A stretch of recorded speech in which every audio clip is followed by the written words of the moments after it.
My name is Simba. I'm someone that has successfully healed their ankylosing spondylitis and now work full-time as a professional dancer, holistic health coach and movement teacher, and I help others do the same. In this video, I'm going to share with you 3 ways of rethinking arthritis and illness that has helped me heaps on my journey. First of all, it's really important to understand what the word diagnosis actually means.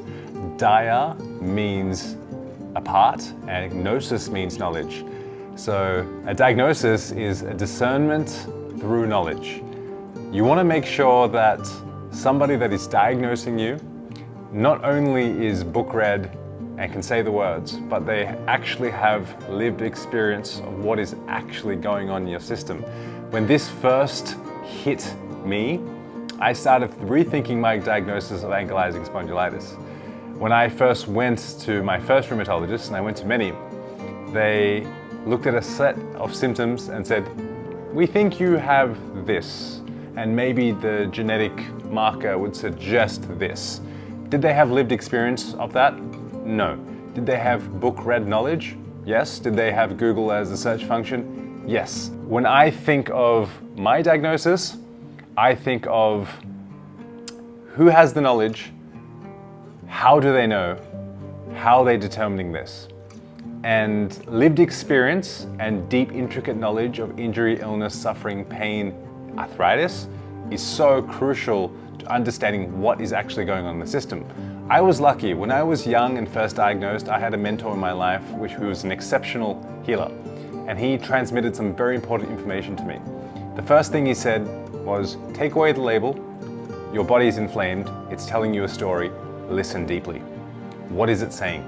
He had real discernment of real lived experience and knowledge to give me the information to reform how I even thought about what a diagnosis was. And from this place, this has started to reshape my thinking, and it actually allowed me to break free of a lot of limitations and barriers within myself.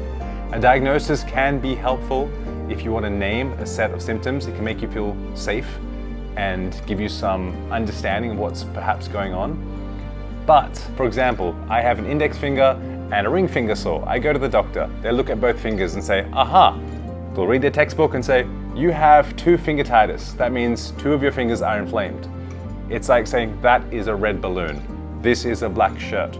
Cool, you've addressed what you see. Now, what do I do with that? Very important to understand the diagnosis is not a life sentence.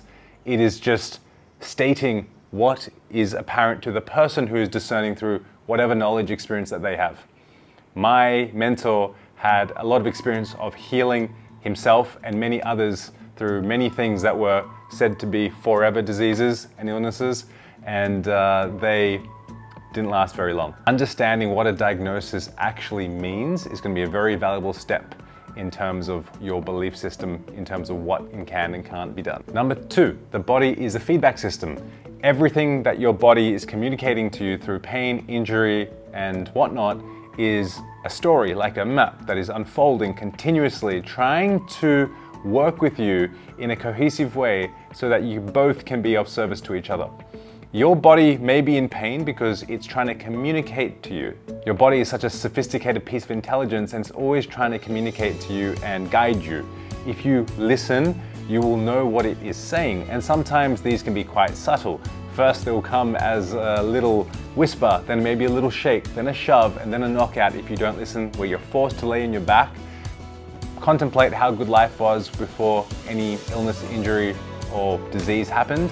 And then from there, hopefully you learn and listen and you take the required steps to clean up aspects of your physical, emotional, mental, social, and spiritual life so that you can be pain-free, disease-free, illness-free.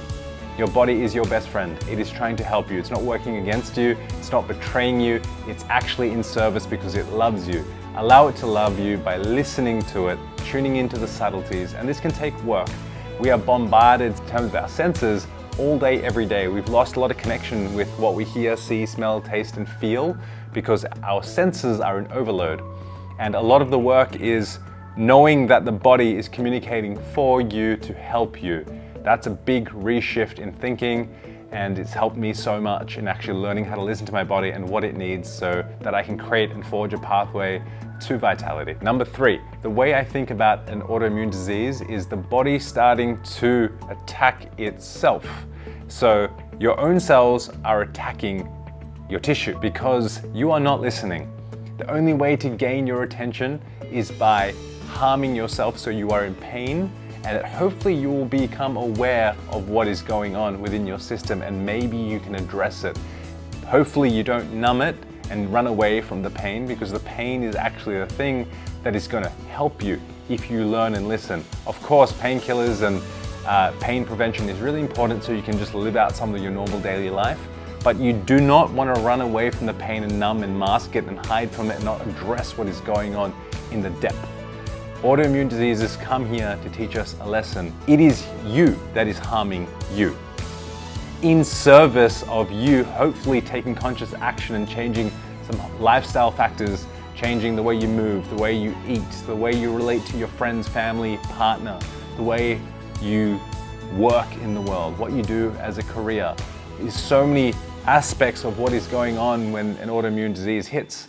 It's trying to teach you. It wants you to live your most expressive, vital life. You must heed this. It is crucially important. This is a big reframe. Autoimmune just means you are attacking yourself. And you're only attacking yourself so that the conscious part of you can listen. And when it listens, you're able to then take action. And it may sound scary. I was very lost at one place when I started to realize this. But with the right guidance, you are able to take action, and that action will change your life. Think of autoimmune as something that you have complete control over. You have control over it because it is you that is creating the situation. Once you realize that you can take responsibility for it, you can change it.